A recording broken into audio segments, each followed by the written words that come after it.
Hola, buenas tardes, ¿cómo están? Espero que se encuentren muy bien. De parte de la Píldora Médica es un gusto saludarlos y estar con ustedes el día de hoy. Mi nombre es el doctor Quiroz y el día de hoy vamos a hablar de un tema muy importante y bastante frecuente, que es sobre la hipertensión arterial. En la siguiente presentación vamos a ir respondiendo a estas siguientes preguntas, que son de las más frecuentes que se ven en el día a día. La primera es definir qué es la hipertensión, qué es la presión arterial elevada. La segunda es qué tan frecuente es esta enfermedad. La tercera es cómo podemos realizar el diagnóstico de esta enfermedad. La cuarta es cómo tomamos o cómo podemos tomarnos la presión arterial adecuadamente. La quinta es la hipertensión en general, la hipertensión arterial, nos genera complicaciones y si es así, ¿cuáles complicaciones podrían ser? Y por último es cómo podemos cuidarnos de la hipertensión o cómo podemos cuidar nuestro corazón de esta enfermedad o de la hipertensión. Bueno, la primera pregunta que vamos a responder, como hemos dicho, es ¿qué es la hipertensión arterial? Entonces podemos definir la hipertensión arterial como la presión que genera la sangre contra un vaso sanguíneo. Entonces en esta imagen podemos ver que el corazón es como una bomba y los vasos sanguíneos son como la tubería que lleva la sangre a todo el organismo, como al corazón, al hígado, a los riñones, por dar algunos ejemplos. Entonces, siempre la presión arterial es esta fuerza que genera la sangre contra el vaso sanguíneo. Llamamos hipertensión arterial cuando esas presiones que ejerce sobre las paredes aumentan a niveles que pueden generar complicaciones. Ahora, la otra consulta que vamos a ver es qué tan frecuente es la hipertensión.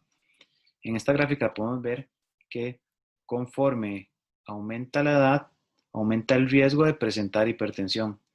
Se ha visto que entre personas menores a 30 años, es poco frecuente, con algunos casos, es poco frecuente la hipertensión arterial. Conforme avanza la edad, entre personas de 30 a 45 años, aumenta el riesgo de presentar hipertensión.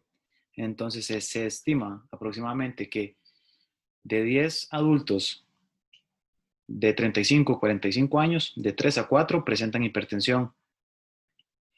Y en una persona de 60 años, si agarramos a 10 personas de 60 años, aproximadamente 6 de esas 10 van a presentar hipertensión. Con los cambios de hábitos que se han visto en la actualidad, como la obesidad y el sedentarismo, aumentan mucho más el riesgo de presentar esta enfermedad con edades más tempranas. Y conforme avancen los años, se van a ver niveles de presión arterial con edades menores. Se estima que para el 2025, en vez de haber 3, 4 personas de 35 o 45 años con hipertensión, se estima que sean de 5 a 4 personas. Y en personas de 60 años se estima que 6 a 8 de cada 10 van a presentar hipertensión.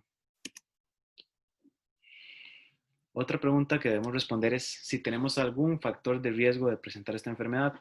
En esta imagen podemos ver que hay algunos que podemos identificar, como cuáles, una mala alimentación, podemos ver en una persona el sobrepeso, podemos asumir que tal vez sean sedentarios, podemos asumir que tengan algún familiar como padre o hermano con hipertensión, que son algunos de los factores de riesgo que vamos a ver. En esta imagen podemos representar cuáles son los principales factores de riesgo para presentar hipertensión. Hay unos factores de riesgo en los cuales podemos generar algún cambio y en algunos que no podemos modificar. Algunos son modificables y otros no modificables. Como primero podemos ver el antecedente familiar de hipertensión, que es un factor, no modificable. Si tenemos un padre o un hermano, algún familiar con hipertensión, tenemos más riesgo de presentar esta enfermedad. El consumo del tabaco es un factor de riesgo muy importante, la obesidad, la inactividad física, el sedentarismo, los niveles de colesterol altos en sangre es otro factor de riesgo importante, también la diabetes. En algunas personas que han tenido el antecedente de presentar una enfermedad renal o alguna infección de los riñones, En algún grupo de esas personas tienen mayor riesgo en edades futuras de presentar hipertensión. Y como vimos anteriormente, la edad es un factor muy importante. Entonces, personas mayores a 50 años aumenta mucho más el riesgo de presentar hipertensión. Algo importante que tenemos que llevarnos siempre a casa es cómo podemos tomarnos la presión adecuadamente. En esta imagen podemos ver que tal vez podemos decir, pero le están tomando la presión bien, el manguito está en el brazo, está usando el estetoscopio bien, pero hay un error muy importante, que el brazo no está apoyado. Entonces, con solo que el brazo no esté apoyado sobre una superficie, ya esto nos puede dar una medición errónea. Entonces, esta no es una manera adecuada de tomar la presión arterial. En esta siguiente imagen podemos ver eh, cuáles son las recomendaciones básicas para tomar una presión arterial adecuada, para hacer una medición de la presión adecuadamente. Esta imagen fue tomada igual de la Asociación Americana del Corazón, en el cual representa las principales recomendaciones.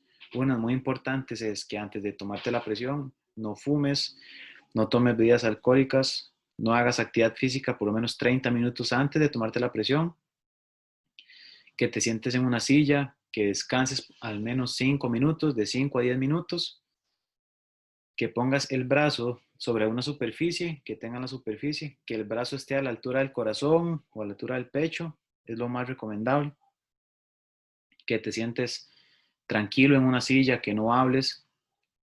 Otro es que las piernas estén apoyadas sobre el suelo, no cruzar las piernas.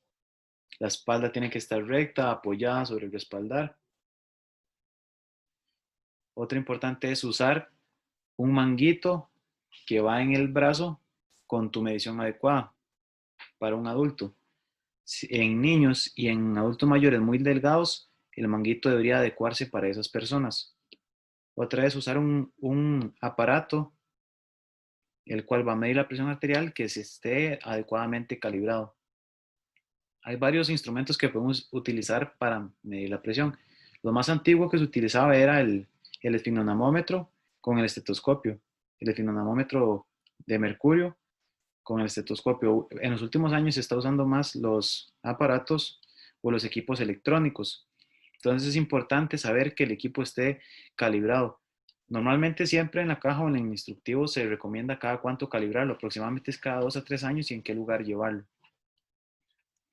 Y siempre es importante medir la presión en ambos brazos, si se puede. Hay algunas condiciones que algunas personas o pacientes no pueden medirse la presión de ese brazo, pero si se pudiera el caso es siempre medirlos en los dos brazos y siempre usar como referencia la presión arterial del brazo que dé mayor. Para explicarlo es, si en el brazo izquierdo la presión arterial es mayor que en el derecho, utilizamos la presión del brazo izquierdo, la que es mayor. Otra pregunta importante es cómo realizamos el diagnóstico. Entonces, en Costa Rica, lo que más utilizamos actualmente es la medición en el consultorio o en el centro de salud.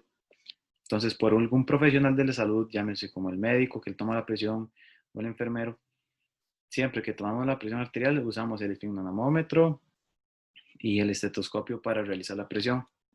También hay otros casos en los cuales uno puede enviar a tomar la presión en los hogares. Este equipo electrónico en la muñeca, la mayoría de los personales de salud o los profesionales no lo recomendamos porque podría darnos mediciones erróneas y no son tan exactas.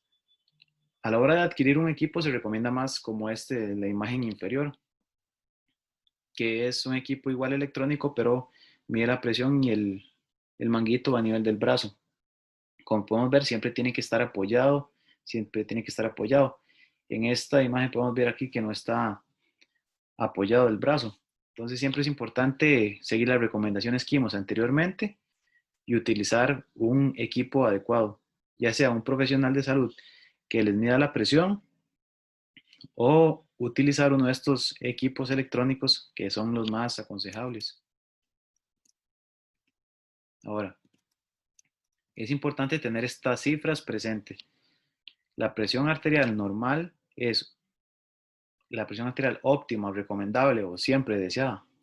Perfecta sería una presión sistólica menor a 120 y una presión diastólica menor a 80. Cuando realizamos el diagnóstico de hipertensión, la presión arterial tiene que salir mayor o igual a 140 la sistólica o 90, mayor o igual a 90 la diastólica. Para hacer el diagnóstico ocupamos que estas cifras que nos salgan en rango de hipertensión salgan repetidas en el tiempo.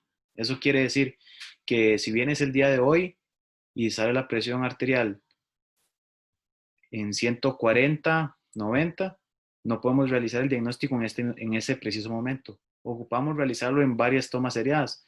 Entonces, podríamos decirle a la señora o al señor que se tome o nos tomemos la presión en el hogar a la semana, después a las 2 semanas, lo apuntemos en una bitácora o en el teléfono, en un papel, y después cuando consultes a tu médico, le enseñes esos niveles de presión, cómo los tenías. Entonces, si uno analiza esa bitácora que tienes o el papel y uno ve que ya tienen presiones arteriales mayor a 140-90 en reiteradas ocasiones, ya uno podría hacer el diagnóstico de hipertensión. Pero con una presión sola elevada no se realiza el diagnóstico, porque podría ser que no te tomaste la presión adecuadamente, o vienes de tomar café, o venimos de hacer actividad física. Entonces, siempre ocupamos que la medición sea en varias tomas y no solo en una. Otra pregunta importante que debemos aclarar es si la hipertensión nos genera complicaciones y si es así, ¿cuáles complicaciones podrían ser? Algo importante es saber es que el paciente o la persona que tiene hipertensión y no tiene un adecuado control, la principal causa de que ese paciente fallezca son problemas cardíacos, pudiendo generar un infarto. Otra complicación muy importante es cómo se afectan los vasos, pues esos vasos que llevan la sangre hasta el corazón, también se afectan los vasos que llevan la sangre a las extremidades inferiores, pudiendo generar enfermedad eh, arterial periférica o que se llama que hay una isquemia. Eso quiere decir que la sangre no le llega adecuadamente a las extremidades inferiores, pudiendo generar complicaciones a largo plazo que pudieran ser como amputaciones u otras afectaciones. Entonces es importante saber que una causa importante también de esos problemas es no tener un adecuado control de la presión arterial. Otra complicación importante es que a veces en la consulta llega una persona, un hombre fumador hipertenso que no se controla adecuadamente y consulta por disfunción eréctil. Entonces es importante saber que como se afectan también los vasos sanguíneos o la circulación que lleva la sangre al corazón, a las piernas, también podría afectar a los órganos genitales, generando este problema. Hay otras muchas causas de esto en hombres, pero siempre hay que descartar que no tengan un adecuado control de hipertensión o que el paciente sea tabaquista. Otras complicaciones importantes son una afectación de los riñones, generando enfermedad renal crónica o más comúnmente insuficiencia renal, que es un estado en el cual los riñones ya no funcionan adecuadamente. Y algo muy importante también es otra complicación, que es la segunda causa de que el paciente o la persona hipertensa que no se cuida adecuadamente fallezca, es el accidente cerebrovascular o más comúnmente llamado un derrame cerebral. Con esta imagen, hablando anteriormente de un derrame cerebral, quería que tuviéramos eh, esta imagen del camaleón porque hay una memotecnia o una palabra que nos hace acordarnos o recordar una definición o una serie de palabras para poder identificar cuando una persona podría estar presentando un accidente cerebrovascular o un derrame cerebral, la cual, como ya sabemos todos nosotros que cuando a una persona le duele el pecho, siente una presión, empieza a sudar frío y ese dolor siente como una opresión que no se quita con nada, hay que llevarlo al servicio de emergencias porque podría estar presentando un infarto. Esta nueva mnemotecnia nos ayuda a poder identificar cuando una persona está presentando un derrame cerebral, un accidente cerebrovascular. ¿Cuál puede ser? La K de cara, cuando una persona tiene una debilidad de la mitad de la cara o desviación de la comisura de un lado del rostro. La M de mano, cuando la persona tiene una pérdida de la capacidad para levantar la mano o el brazo, también puede ser la pierna, pérdida de la fuerza para movilizarlo. La L de lenguaje, cuando la persona tiene una alteración de lenguaje, tiene también dificultad para hablar o también para escuchar cuando alguien le está hablando. Y la O de agarrar el teléfono y llamar. Entonces, camaleón, por eso forma la palabra cama, león, de cara, mano, lenguaje y teléfono. Entonces, esto siempre tenerlo presente por si algún familiar presenta alteración en el rostro, desviación de la comisura labial, pérdida de la fuerza en un brazo y alteración del lenguaje de manera rápida, que mi familiar, mi papá, mi tío se durmió y se levantó con esto, o que estamos sentados desayunando y veo que tiene estas alteraciones, es importante siempre reconocerlo y llamar al servicio al 911 y a la ambulancia para llevar los servicios de emergencias. Siempre hay que descartarlo. Ahora, algo importante, también como hemos comentado, es cómo podemos cuidarnos de la hipertensión.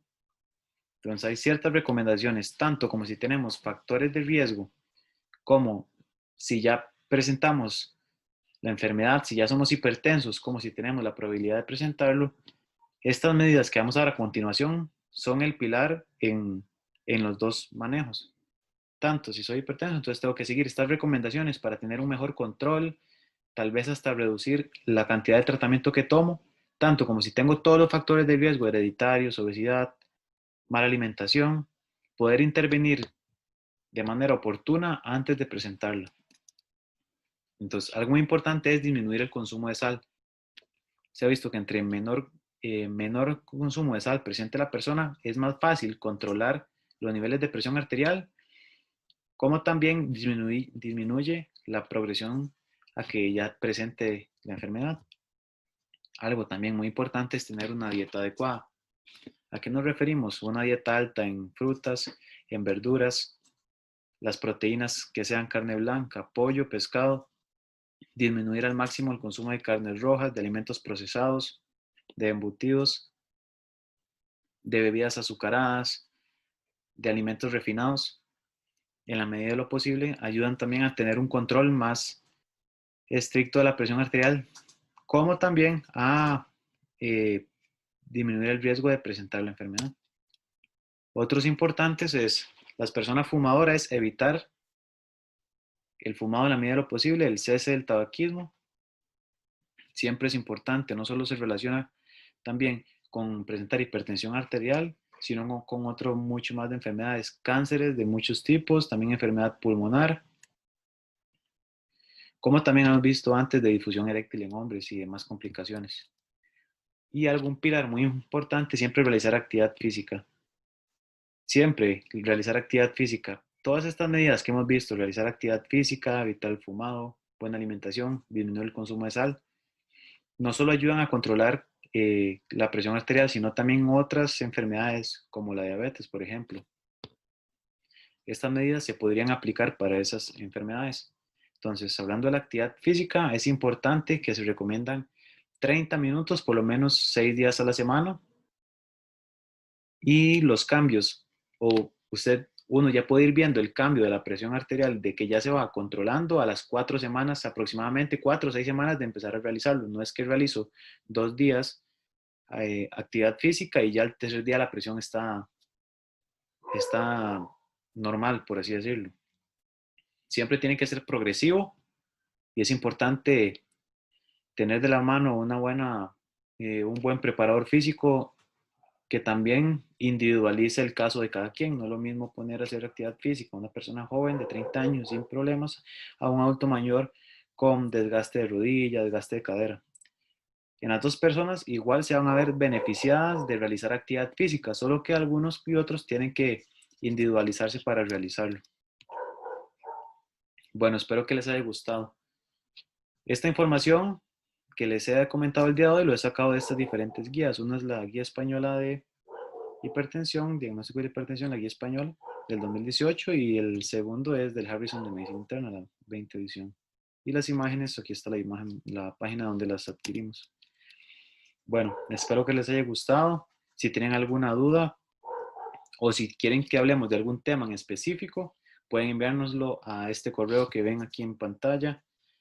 Pueden seguirnos en las redes sociales como en Facebook, como Píldora Médica, también como en Instagram.